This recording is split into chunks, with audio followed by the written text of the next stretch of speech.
Le livre d'Ecclésiastique, chapitre 43, verset 11. Vois l'arc-en-ciel et bénis son auteur. Il est magnifique dans sa splendeur. Réponse à Bayo, s'il te plaît. Le livre d'Ecclésiastique ou Siracide, chapitre 43, verset 11. Vois l'arc-en-ciel et bénis son auteur. Et bénis son auteur. Au lieu de bénir l'auteur de l'arc-en-ciel, ils ont récupéré les couleurs de l'arc-en-ciel pour l'attacher à de l'iniquité. Bien bonjour. Comment on fait pour pardonner? J'ai pas compris. Comment on fait pour pardonner?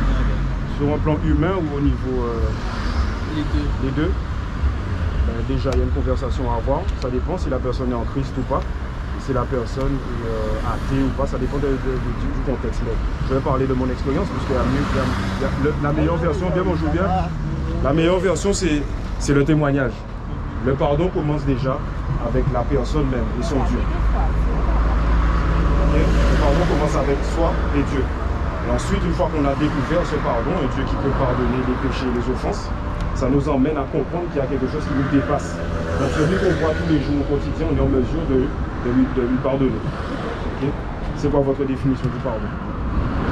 C'était pas pour la même chose, mais sauf que j'ai l'intention d'être en Christ pour pardonner. Je me dis que tout homme doit, si on est la créature de Dieu, en fait, créé à son image, on a tous le potentiel de le faire. Oui, mais le problème c'est que c'est aléatoire. Alors que l'Éternel est à travers Christ, lorsqu'il nous dit comment prier, il nous dit que pour pouvoir être pardonné, il faut pardonner à celui qu'on voit au quotidien. Et comment on fait pour dire qu'on aime Dieu si on n'a pas d'amour pour celui qu'on voit au quotidien? Le prochain en question. Okay, donc pour que nos péchés soient pardonnés, il faut déjà... Merci. Il faut déjà que nous on fasse un travail sur nous-mêmes. Il y a de nombreux passages qui nous le rappellent. Donc c'est pour ça que je suis parti de mon témoignage et ensuite je rappelle bien sûr les passages bibliques.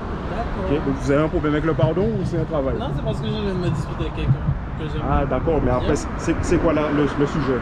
C'est quelque chose de très grave ou personnel? Je peux comprendre. Ok, très bien, pas de problème.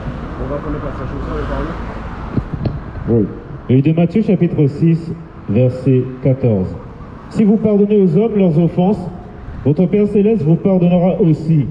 Mais si vous ne pardonnez pas aux hommes, votre Père ne vous pardonnera pas non plus vos offenses. Ah bah ça va, s'il te plaît. Le livre de Matthieu chapitre 6, verset 14. Si vous pardonnez aux hommes leurs offenses, si vous pardonnez aux hommes leurs offenses, votre Père Céleste vous pardonnera aussi. Votre Père Céleste vous pardonnera aussi.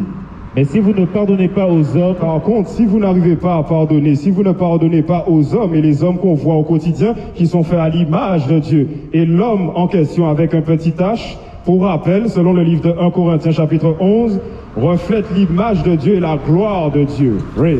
Votre Père ne vous pardonnera pas non plus donc vos offenses. Il n'y a pas de pardon. On va reprendre quand même le Notre Père en question.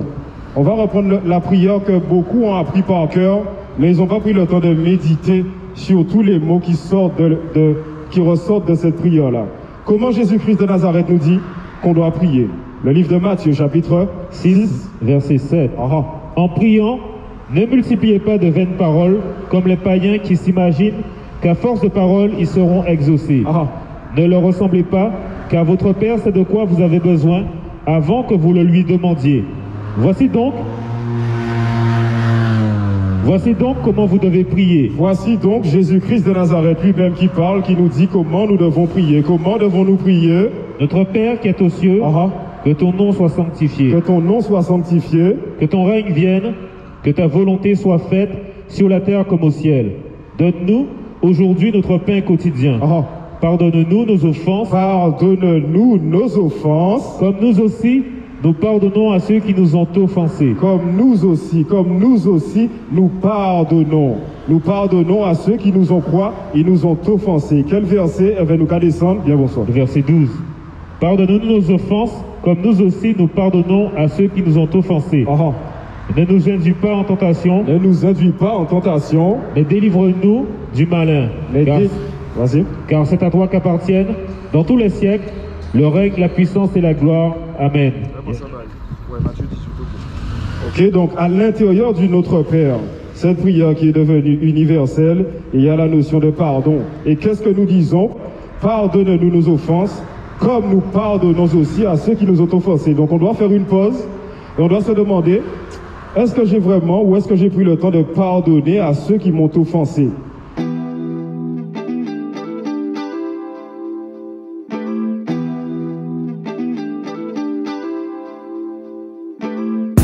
Ni en temps pour plaire, ni en temps pour parler.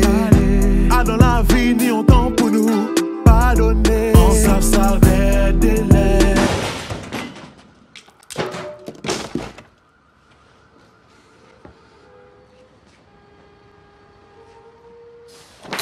Pas d'avoir ni un sentiment injustice. Songez ça qui passe qu'à météo écrit.